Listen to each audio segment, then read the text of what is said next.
Բարև ձեզ, հարցազրույցի տաղավարում այսօր զրուցելու եմ Մայր Հայաստան շարժման առաջնորդ Անդրանիկ Թևանյանի հետ եւ զրույցը սկսենք տրանսպորտի հետ կապված ձեր շարժման բողոքի ակցիայով, որը խորհրդարանի առջև էր, ես հիշեցնեմ, որ իշխանությունը մտադիր է բոյկոտող քաղաքացիներին ֆինանսական գործիքակազմով պատժել, խնդրեմ։ Մայր Հայաստան խմբակցության ավականու անդամները վաղ առավոտից ազգային ժողովի մուտքի մոտ էին եւ նպատակն այն էր, որ կոնկրետ հարցադրումներ հնչեցնեն քաղաքացիական պայմանագիրը ներկայացնող падգամավորներին եւ նրանց կոնկրետ անհատական պատասխանատվության հարցը բարձրացնեն, բայց նրանք փախնում էին հարցերից, ինչպես տեսակ, եւ կոնկրետ չէին պատասխանում եւ փախչելը կարելի է ասել, որ դառնում է քաղաքացիական պայմանագրի գործելավոճը։ Նրանք փախան ավականու նիստերի դահլիճից, երբ որ մենք 17000 քաղաքացու ստորագրությամբ հարցը տրանսպորտին վերաբերող հարցը մտցրել էինք ավականու նիստ, չմտան բովանդակային քննարկման դաշտ, որի արդյունքում իրենք փաստացի ընդունեցին, որ այդ ոլորտում կա 25-ից 30 միլիոն դոլար ստվեր, որ գինը տատանվում է 65 դրամի շրջանակներում, իսկ իրենք ինքնարժեքը։ Այո, դե սա բիզնես չի, որ մենք ասենք ինքնարժեք գումարը շահույթ հաշվենք։ Մենք մեր փաստարկներն ունենք, իրենց պաշտոնական ներկայացրած տվյալներով մեր հաշվարկներն ունենք, որին իրենք կարող էին տեղում հակադարձել։ Սա լավ առիթ էր իրենց համար, բայց քաղաքացիական պայմանագիրը եւ իրենց հաճախորդ այդ կառույցը, Հանրապետություն խմբակցությունը փախան ավականու նիստերի դահլիճից եւ դրանով իսկ ընդունեցին, որ իրենք ուղղակի, այսպես ասած, թալանչիական որոշում են կայացրել 150 դրամ սարքելով։ Իհարկե այդ 150 դրամն էլ ճնշման արդյունքում դարձավ 300-ից, բայց դա էլ մեծ ձեռնտու չի այն առումով, որ մենք չենք համարում, որ տրանսպորտը այնպիսի բիզնես է, որ պետք է գերշահույթներ ստանա։ Իսկ ոչինչ չի փոխվել, նաև եթե խոսում են բարեփոխումից, ավելի է վատ։ Այո, հիմա տեսեք, իրենք փախան ավականու նիստերից, բայց համառորեն շարունակեցին այդ գինը պահել, մենք կոչ արեցինք բոյկոտելու, իշխանությունները եւ նրանց կցված շրջանակները հայտարարում են, որ բոյկոտը չի կայացել, փորձում են մեզ ինչ-որ մեղադրանքներ ներկայացնել, թե որն էր մեղադրանքը չգիտեմ, բայց մենք քաղաքացիների հետ համատեղ բոյկոտ ենք իրականացրել եւ կոչ ենք արել, որ դա պետք է անժամկետ լինի եւ դա գործիք է, որպեսզի իշխանությունները ճնշումների արդյունքում կրկին հետ նահանջանեն։ Հիմա դրան ուզում են հակազդել պատժամիջոցով։ Այո, ինչ են անում։ Նիկոլ Փաշինյանը մտցնում է օրինագիծ ազգային ժողով, դրանով իսկ հանցակից եւ թալանի մասնակից է դարձնում արդեն քաղաքացիական պայմանագրի падգամավորներին, ավականուն փչացրեց արդեն, հիմա падգամավորներին է փչացնում, այսպես ասած, այն առումով, որ նրանց մասնակից է դարձնում այս թալանչիական որոշման եւ 25-30 միլիոն դոլարի դագման, որը ստվերային շրջանառություն է, դրանով իսկ Նիկոլ Փաշինյանը ցույց է տալիս, որ ինքն է հիմնական շահառուն այդ գումարների եւ ինչ է ստացվում։ Իրենք հիմա բերել են օրինագիծ, որով պետք է տուգանեն այն քաղաքացիներին, ովքեր բոյկոտում են փաստացի։ Մինչև 15000 դրամ, 10-ից 15000 դրամ, փաստորեն տրանսպորտի գումար չվճարելը Նիկոլ Փաշինյանի համար ավելի մեծ հանրային վտանգավորություն է ներկայացնում, քան ասենք ենթադրենք ինչպես մեր իրավաբան ընկեր Վահե Գրիգորյանն էր գրել ավտոյի ղեկին խոսելը, որը կարող է շեղել վարորդին եւ վթարի պատճառ դառնալ, այդ դեպքում ավելի ցածր վճար է սահմանվում տուգանք, քան տուգանքի մատերիալ չէ քաղաքացին գորգորացող Նիկոլ Փաշինյանի համար, ուրեմն այն քաղաքացին, ով բոյկոտում է իր քաղաքացիական իրավունքն է իրացնում եւ բոյկոտում է թանկ տրանսպորտը, որի հիմնավորումը իշխանությունը այդպես էլ չի ներկայացրել։ Հիմա մյուս օրինագիծը, որ իրենք բերել են, ավելի ճիշտ այդ նույն փաթեթի մեջ է ներառված, իրենք տեղական վճար են որպես ներկայացնում ուղևորցը, ինչու են այս իրավական աշխարհարության գնում եւ ես կասեի մանր ժուլիկության։ Տուգանելը հիմնավոր է։ Ոչ, հիմա ես կասեմ, տուգանելը իրանք արդեն բերում են 10-ից 15000 դրամ տարբեր արարքների դեպքում, հիմա իրենք տեղական վճար են դարձնում ուղևորցը, այդպես են սահմանում ուղևորցի թեման, որպեսզի խուսափեն հանրակրվեից։ Ինչպես է դա հնարավոր դարձնելու իրենց համար, որպեսզի խուսափեն։ Ուրեմն տեսեք, 17000 քաղաքացու ստորագրությամբ, երբ որ մենք հարցը մտցրեցինք Երևանի ավականու նիստ, օրենքով սահմանված կարգով դրանից հետո, երբ որ դա ստանար բացասական եզրակացություն, իսկ ինքը այդպես է ստացել էր փաստացի, մենք կարող ենք արդեն օրենքով 10% եւ գումարած 1, այսինքն 11%-ի ստորագրությամբ երևանցիների, ովքեր ընտրական իրավունք ունեն, Հարցը մտցնել հանրաքվեի։ Տեղային հանրաքվեի։ Տեղական հանրաքվեի, դա էլ էր լինելու առաջին անգամ Հայաստանի պատմության մեջ։ Տեղական հանրաքվեի պարագայում արդեն պարզ է, որ մենք քաղաքացիներին ավելի մանրամասն, ավելի հիմնավոր, ավելի քարոզչական լայն հնարավորություններով կներկայացնենք, թե ինչ թալանը տեղ ունենում այս իշխանության կողմից, եւ իրենք հիմա տեղական վճար են սարքել ինչու, որովհետեւ հանրաքվեները չեն կարող տեղի ունենալ, եթե կապված են տեղական վճարների հետ։ Այսինքն իրենք ասում են, չէ, դուք այդ հարցով չեք կարող փակում են հանրաքվեի ճանապարհը։ Եվ սա այն Նիկոլ Փաշինյանն է, որը ասում էր, հիշում եք, այդ դեմագոգիկ, որ ասում էր, տեսախցիկների արագաչափերի հարցով հանրաքվե եմ առաջարկում։ Բա եթե այդ հարցով հանրաքվե եք առաջարկում անել, ընդ որում չեք էլ անելու, դուք սուտ եք խոսում հերթական անգամ։ Ինչպես Արցախի հարցում եք ստել ու դավաճանաբար հանձնել, ինչպես բոլոր հարցերով եք ստել ու դավաճանություն արել, հիմա նույն այս հարցով իրենք ուղակի բառից բուն իմաստով ուզում են թալանը օրինականացնել եւ փակում են հանրաքվեի ճանապարհը։ Եվ սա այն Նիկոլ Փաշինյանն է, որը խոսում էր ագորայից հայկական, որ ասում էր, այստեղ հրապարակում հավաքված մի խոսքով այդ թատրոնը որ խաղում են այդ պոպուլիզմը դեմագոգիան այդ նրանք լրիվ ավարտվել են մեր քաղաքացիները հիմա ասում են ներողություն մեկ նստի բասկաթոռին գնացեք աշխատեք որ լավ ապրեք չէ աշխատել լավ ապրելը վատ գաղափար չէ բայց իրենք չեն աշխատում ու արդեն լավ են ապրում ամբողջ խնդիրը դրա մեջ է իրենք ինչ են արել որ լավ են ապրում իրենք եթե հայտարարագրերը նայեք դրանց ասենք հայտնի խոսքը ժողովրդականացման ոչիլը վրաներն է չորացել հիմա այդ ոչիլը վրաները չորացած մարդիկ դոլարային միլիոնատերեր են դարձել ինչ որ անշարժ գույքեր են հայտարարագրում, ինչ-որ գումարների հետ են ուրեմն առնչվում, որտեղից իրենք եկան աղքատություն իրենց գրպաններում հաղթահարեցին եւ հիմա քաղաքացիներին դարձնում են թալանի ու տուգանքի մատերիալ, ընդ որում բառից բուն իմաստով։ Եվ մենք հիմա հարց կարող է առաջանալ, լավ, իրանք այս գումարները ինչի են ուզում հավաքել։ Այդ հարցի պատասխանը մեզ տվեց Գյումրիի ընտրությունը։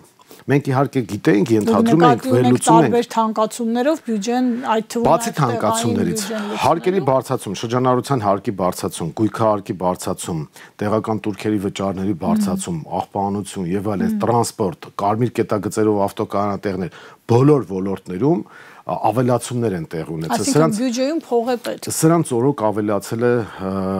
3 բան։ Մեկը ցավոք սրտի ավելացել է եւ իրենց պատճառով է ավելացել, դա երիտասարդների շիրիմներն են։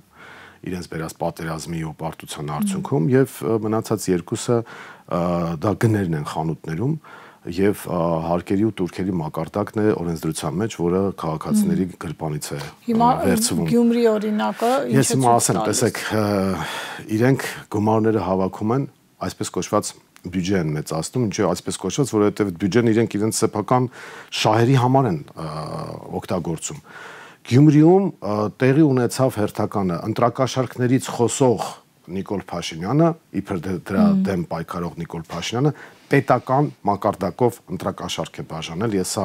պնդում եմ, պաշտոնապես եմ հայտարարում, որ ընտրակաշառքը Նիկոլ Փաշինյանի թիմակիցների կողմից գրել է համատարած եւ ճակերտներում պետական բնույթ։ Ինչ է դա նշանակում։ Երբ որ դու մեկի հետ խոսում ես, ասում ես բարև, ինչպես է, արի գնանք, ենթադրենք սուրճ խմենք, իրենք կարող է դա այսպես ձայնագրեն, նկարեն, ասեն, հա, դուք ուզում եք առաջարկ եք անում։ Հա, դուք առաջարկ եք անում սուրճի միջոցով, տեսեք, մենք ձեզ կպատժենք, դուք էս ինչ եք անում, ընտրախախտումներ եք անում եւ այլն։ Այսինքն բոլոր ընդդիմադիր ուժերը ուշի ուշով, այսպես իրենց նույնիսկ ասենք թեյ խմելը նկարվել է, որ ահա նրանք թեյ խմեցին, իսկ ունեին արդյոք իրավունք թեյ խմելու եւ այլն։ Այս ամեն ինչի ֆոնին, ուրեմն իշխանությունը բառից բուն իմաստով պետական բոլոր ռեսուրսները, այդ վարչական ռեսուրս, որ ասում ենք, նախկինների վարչական ռեսուրսի կիրառումը մանկապարտեզի գործողությունն է սրանց արարածի համեմատ։ Ուրեմն ամբողջ պետական համակարգը լցվել էր Գյումրի եւ մարդկանց կամ պետական բյուջեի փողերով այդ պահին ինչ որ լավություններ էին անում, բառից բուն իմաստով։ Օրինակ փողոց վերանորոգ։ Փողոցը հələ դա երևացող կողմն է, չերևացող մարդիկ ասում են, այս ինչ խնդիրից չի լուծվում, հենց հիմա կլուծենք, էսի կանենք, էնի կանենք, էսի կանենք։ Կամ նաև խոստում են տալի, պատկերացրեք իշխանությունը, պետությունը, քաղաքացուն, որը աղքատ քաղաքացի է, Գյումրին հսկայական, այսպես ասած, շերտ ունի աղքատ բնակիչների, Շիրակի մարզը Գյումրին, այդ աղքատ բնակիչները դառնում են Նիկոլ Փաշինյանի զոհերը եւ որսը։ Այն առումով, որ իրանց հեշտ է կամ կաշառել պետականորեն,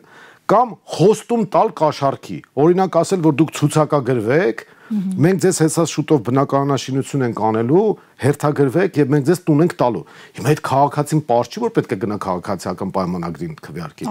Դա այն ընտրակաշարքն է, որը իրենք արեցին կամ այդ պահին ինչ որ գործողություն անելով կամ խոստում տալով, որը հսկայական գումար է, իսկ դա բյուջեի գումարներն են։ Հիմա բյուջեն լցնում են, այսինքն ենթադրենք 26 թվականին բյուջեն լցնում են, որ 26 թվականին խայտարակ մակարդակի ընտրակաշարք բաժանեն, էլի պետության անունից ու անունը դնեն պետություն։ Դե Նիկոլ Փաշինյանն ինչ էր ասում, չգիտեմ, ինչ իմ օջախն է, իմ հայրենիքն է, իմ օջախն է, իմ ընտանիքն է, չէ, ժողովրդի եթե ինքը այդ օջախային տրամաբանությամբ է մոտենում, դե պետական բյուջեը դառնում է իր սեփական տրամապանակը, որի մեջ ձեռքերը երկու ձեռքերը մցել են եւ ինչ ուզում են անում են։ Դրա համար էլ ասենք դարձել են այսպես ասած Օրուելի նկարագրած այն խոզերը, որոնք հեղափոխության կոչերով եկան իբր արդարություն հաստատելու, հետո իրանք դարձան շատ ավելի խոզ, քան պայքարում են խոզիզմի դեմ։ Թալանը բերեցին իրենց գրպանները լցրեցին կամ թալանի փայատերեր դարձան։ Նույն գների մասին ես որ խոսում եմ խանութներում։ Նիկոլ Փաշինյանն նախկինում ասում էր օլիգարխներ կան, օլիգոպոլիաներ կան, օլիգարխիկ համակարգ է, մենաշնորհներ են, մոնոպոլիաներ են, դրա համար գները չեն իջնում, եթե միջազգային գները իջնում են։ Օրինակ ներմուծողների հետ կապված։ Հիմա միջազգային գները տարբեր ապրանքատեսակների իջնում են, բարձրանում են, նույնն են մնում եւ այլն, դա չի ազդում գների վրա։ Գները Հայաստանում անընդհատ բարձրանում են։ Այն մարդիկ, ովքեր աղքատ են կամ միջինից ցածր եկամուտներ ունեն, իրանք խանութներում ուղղակի սարսափահար վիճակում են կանգնում ապրանքների գների դիմաց եւ որոշում են կայացնում, որը վերցնել, իսկ դա նշանակում է, որ կամ այն ժամանակ Նիկոլ Փաշինյանը ստել է, իսկ ինքը միշտ է ստում, որ օլիգարխների եւ մոնոպոլիաների պատճառով են գները այսպեսին կամ հիմա ինքը այդ համակարգը տեսել է, որ այդպես է, բայց արդեն ինքը փայ է մտել այդ համակարգի մեջ։ Օլիգարխներ կամ հները իր հետ համատեղ լավ։ Հների հետ լեզու են գտել, նորերին են աճացնում, մի խոսքով այդ օլիգարխիկ համակարգը հեղափոխական ճակերտավոր օլիգարխ է հիմա ձևավորվել եւ Նիկոլ Փաշինյանը գումար է հավաքում, որպեսի հնարավոր այսպես արտահերթ կամ հերթական ընտրությունների դեպքում ինքը պետականորեն ընտրակաշարք բաժանի, բայց մի վատ լուր քաղաքացիական պայմանագրի եւ անձամբ Նիկոլ Փաշինյանի համար։ Իրենք ինչքան էլ վարչական ռեսուրսը կիրառեցին, ինչքան էլ այդ խայտարակ պատկերը մենք տեսանք Գյումրիում, միևնույն է գյումրեցիները մերժեցին իրենց եւ քաղաքացիական պայմանագիրը շատ կարճ ժամանակահատված վայելեց Գյումրիում իշխանություն ունենալու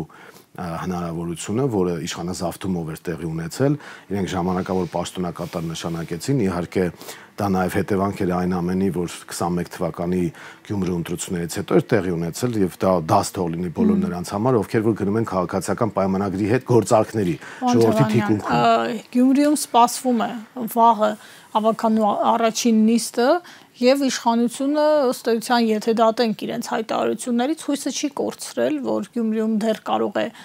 իրավիճակ փոխվել, հոգուտ իրենց, եթե լսենք օրինակ նույն Վահագն Ալեքսանյանի հայտարարությունը հայտարարվում է առանց մեզ ոչ մի հարց չի որոշվելու, էս արդեն հստակ է, որ նույնիսկ եթե Գյումրին ունենա ընդդիմադիր քաղաքապետ, իշխանությունը մտադիր է պարալիզացնել, ավականու աշխատանքը, ինչ սցենարներ հնարավոր կարող են լինել եւ արդյոք քաղաքապետի ընտրությունը կարող է անակնկալ արդյունք ունենալ։ Այսպես ասեմ, նախ քաղաքացիական պայմանագիրը ղալատ կանի, եթե փորձի խոչընդոտել, որովհետև դրանով ինքը գյումրեցիներին է վնասելու։ Մայր Հայաստան դաշինքը, ինչպես գիտեք, մասնակցում էր նպատակ ունենալով իշխանափոխության եւ մենք էինք հավակնում իշխանության ղեկը ստանձնելու, որովհետև ունեինք եւ լավ ծրագիր, եւ լավ թիմ, եւ լավ տեխնացու, բոլոր առումներով մենք ունեինք այդ իրավունքը հավակնելու, ուղղակի երևի ժամանակը կամ հասանելիությունը հնարավորություն չտվեց ավելի մեծ ձայներ ստանալու։ Բայց մենք նաև նվազագույն խնդիր ունենք, այդ նվազագույն խնդիրը քաղաքացիական պայմանագրին իշխանազրկելն էր, որը այդ խնդիրը մենք լուծեցինք։ Հիմա պարզ է, որ այնտեղ խնդիրներ կան ընդդիմադիր դաշտում դինենք անկեղծ այն առումով, որ բոլորը չեն, որ բոլորի հետ կարող են համագործակցել, մենք էլ մեր պատկերացումներն ունենք, այնպես չի, որ մենք էլ այսպես երազանքների գիրքն ենք ընկել, թե ամեն ինչ կարող է լավ լինել, բայց մի բան հստակ է, որ հասարակությունը պահանջ ներկայացրեց փոխելու, հեռացնելու, նույնիսկ ժամանակավորապես թույլ չտալու, որպեսզի իշխի քաղաքացիական պայմանագիրը եւ մենք այդ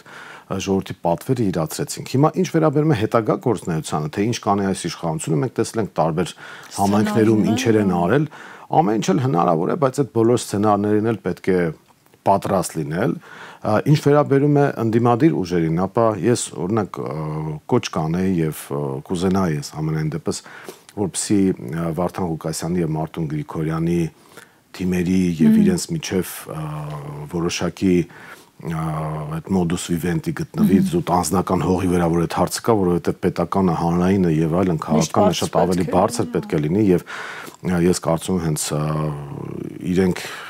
կարող են իրար այդ լեզու գտնել, մենք էլ պատրաստ ենք մեր, այսպես ասած, աջակցությունը հայտնել այդ process-ին, որպեսզի գյումրեցիների շահը պաշտպանվի։ Առնվազն հայտարարություն արվել է, որ կօգնեն ընտրել։ Դա հասկանալի, ուղղակի հետագա գործունեության հետ կապված մենք բոլորս էլ հասկանում ենք, որ հավաքանիում մեծամասնություն չկա որևէ ուժի մոտ, եւ բյուջեի հարցը լինելու, տարբեր որոշումների հարցը լինելու, այստեղ կոմպրոմիսների նույնիսկ ես կասեի, ոչ թե կոնսենսուսի, օրինակ եթե, չգիտեմ, քաղաքային իշխանությունը բերի մի հարց, որի Մայր Հայաստանը դեմ է, մենք այնպես չի, որ եթե կողմ ենք քվեարկել, որ քաղաքապետ դառնա այլ քաղաքական ուժի ներկայացուցիչը, մենք ասել ենք դե լավ, քանի որ դուք եք բերել, ուրեմն մենք կողմ ենք։ Մենք համագործակցաբար մեր տեսակետները ներկայացնելու ենք եւ պնդելու ենք, որ այդ տեսակետները կյանքի կոչվեն։ Մենք հայտարարել ենք նույնիսկ ընտրություններից առաջ, որ անդիմադիր դաշտից ով թեկուզ մեկ ձայն ավելի հավաքի, քան մյուս քաղաքական ուժերը, ապա Մայր Հայաստանը կօգնի այդ ուժի տեխնացուին, որպեսզի քաղաքային իշխանությունը փոխվի եւ քաղաքացիական պայմանագիրը իշխանազրկվի։ Հիմա հետագա գործողությունները, թե ինչ ապօրինությունների կգնա Նիկոլ Փաշինյանը, որը իրենից հեռու չէ, թե ինչ աճպարարություններ կանեն, մանիպուլյացիաներ կանեն եւ այլն, դա արդեն դժվար է կանխատեսելը, ավելի ճիշտ հեշտ է, բայց սցենարներն են շատ։ Հավանականություն կա, որ վաղը ԿՊ-ն խոչընդոտի Գյումրիում ընտրել Վարդան Ղուկասյանին։ Հուսամ, որ ոչ, որովհետև գոնե այդքան խելք կունենան, շատ չունեն, բայց գոնե այդքան կունենան, որ այդպիսի գործողություններ չանեն, որովհետև դա հակառակ ռեակցիան կառաջացնի։ Եթե անեն, մենք էլ ըստ իրավիճակի կողմնորոշվենք, արդեն մեր ձևակերպումները եւ պատասխանները կներկայացնենք մեր հանրությանը։ Ես կարծում եմ իրանք հասկացել են, որ գոնե այս անգամ, ասենք 21 թիվը չեն կարողանալու կրկնել, իսկ 21 թվին ցավն էր, որ բոլորը բացի ԿՊ-ից էլի հանդես էին գալիս անդիմադիր բառապաշարով, բայց հետո վերջում գնացին այդ ուժերից մեկը գնաց ու բան արեց, դաշինք կազմեց քաղաքացիական պայմանագրի հետ, այսինքն կոալիցիոն գործընկերություն ու վերջում հիմա իրենք հայտնվել են այսօրին։ Դրա համար բոլորը պետք է իմանան, որ Նիկոլ Փաշինյանի հետ պայմանավորվելը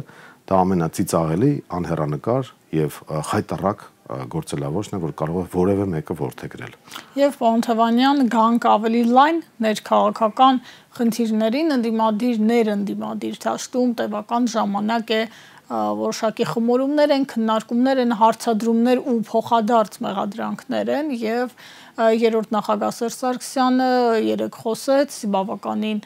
ծավալուն անդրադարձ ունեցավ այդ process-ներին եւ ուղերձը, եթե կարճ ձևակերպենք, հետեւյալներ, ձեր համբուրած էշին մեր դրանը մի կապեք։ Խոսքը իշխանության մասին է, հա, այսինքն Նիկոլ Փաշինյանին ով է բերել հարցի շրջանակում էր ասված այս միտքը։ Ճիշտ ասած, այդ էշը վաղուց կապված էր Մելիք Ադամյան փողոցում, վաղուց, երբ որ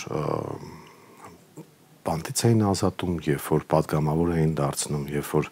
թերթն էին ֆինանսավորում, երբ որ մթնոլորտ էին ձևավորում, որպեսզի ինքը ծլի ծաղկի եւ այսպես զարգանա։ Այդ էշը վաղուց կապված էր Մելիք Ադամյան փողոցի հայտնի շենքի մոտ։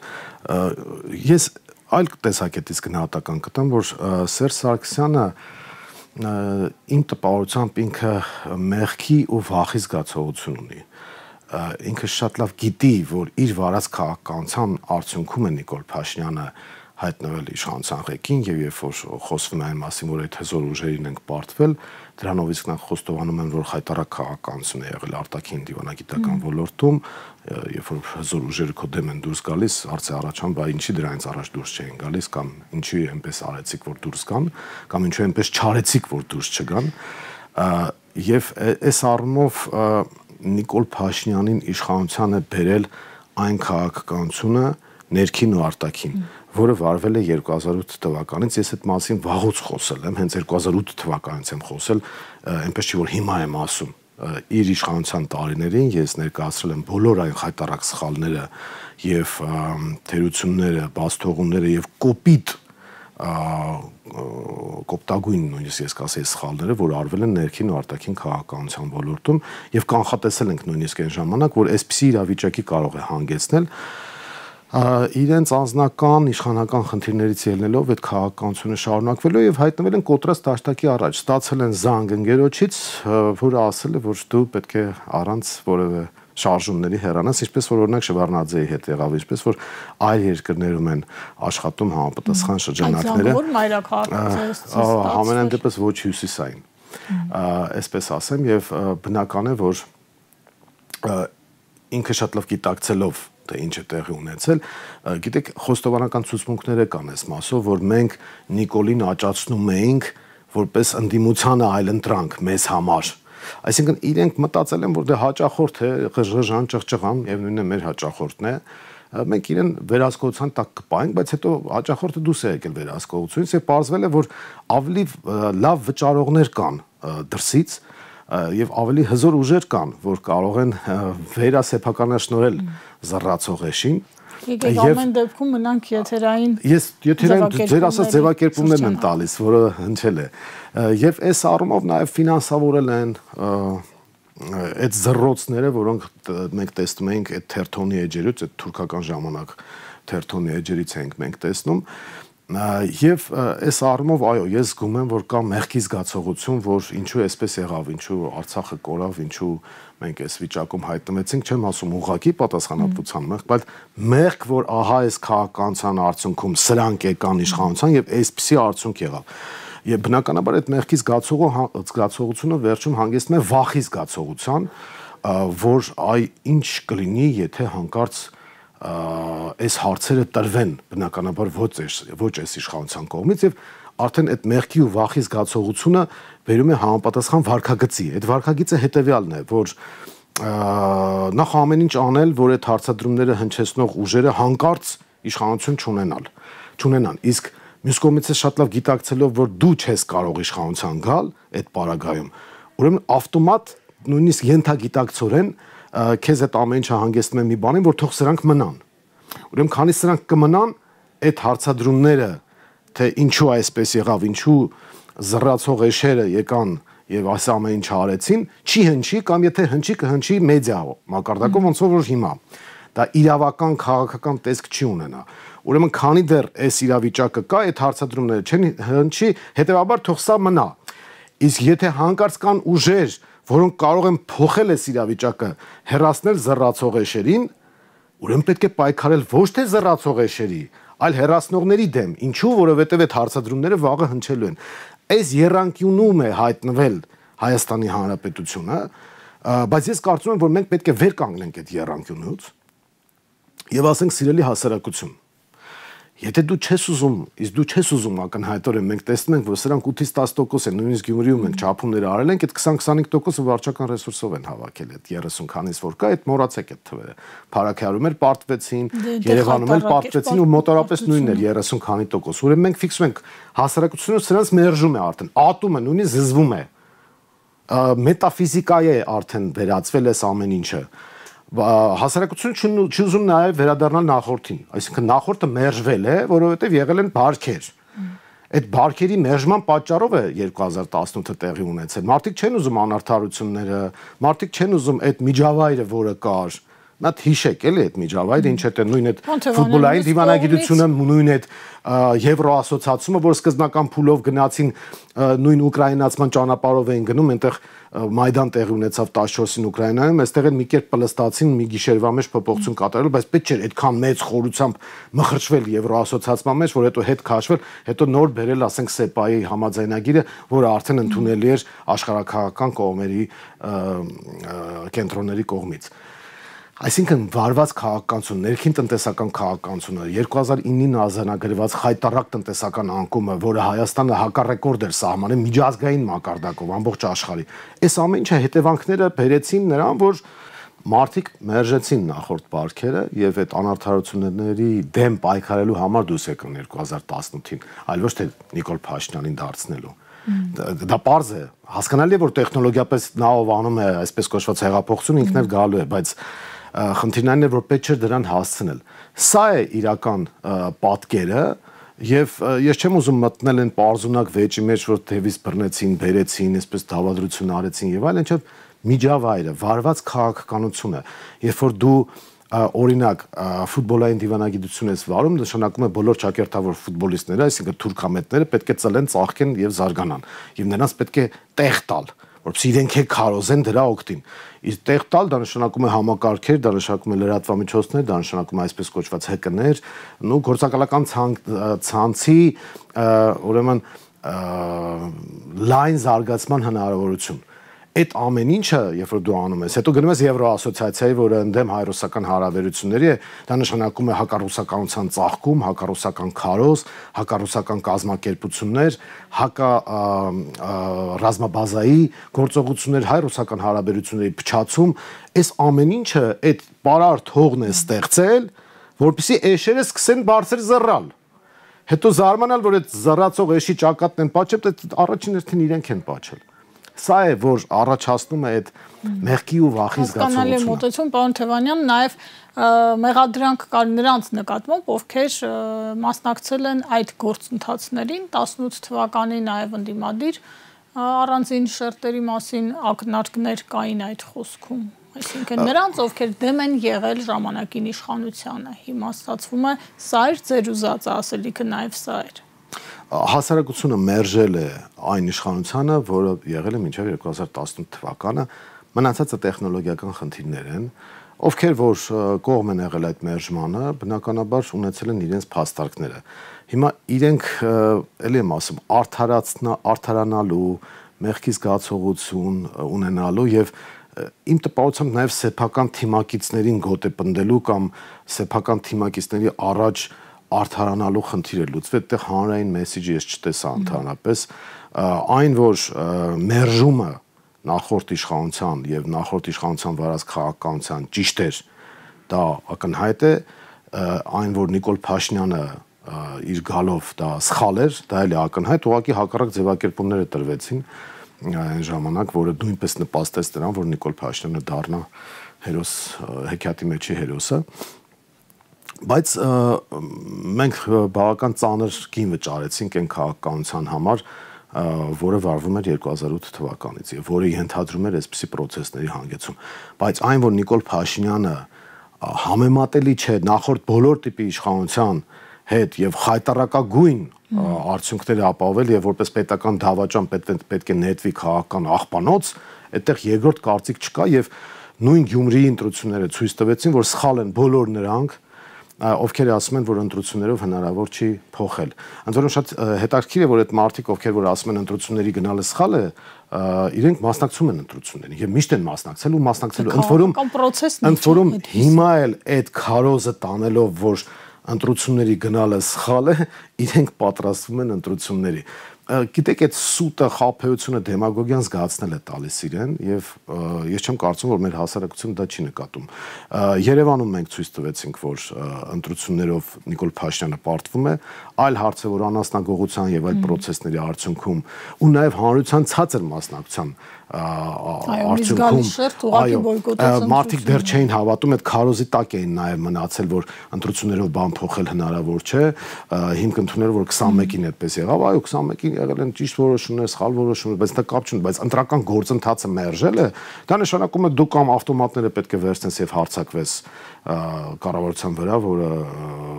ժողովուրդ չի պահանջում դրա համար, կամ նշանակում է դու պետք է այնպիսի հանրային փողոցային ճնշում ապահովես, որ իշխանությունը տեղի տա, ընդ որում այդտեղ նաև տարբեր գործոններ պետք է խաղարկվեն, ուժային կառույցները պետք է պարալիզացվեն, նաև պայմանական տվյալ դեպքում լավ իմաստով ճամբարափոխ լինեն կամ չեզոքություն ցուցաբերեն, համակարգը պետքա ճաքեր տա, որովհետև օրինակ Վրաստանի վարդերի հեղափոխության ժամանակ այնպես չէ, որ Շևարդնաձեն չէր ուզենա ուժ կիրառել, ուղղակի Սաակաշվիլին եւ իր հովանավորները դրսի արդեն այդ ուժային կառույցների հետ աշխատանք տարել էին եւ Շևարդնաձեի հրամանները ուղղակի կյանքի չկոչվեցին։ Հիմա այստեղ էլ ես չեմ ասում դրսի կողմից, բայց գոնե ներսում հասարակությունը պետք է աշխատի եւ տեսեք օրինակ նախորդ մայիսի 9-ին շատ ավելի մեծ կոնսոլիդացիա, որ եղել էր քաղաքական դաշտում, էլ հնարավոր չէր պատկերացնել,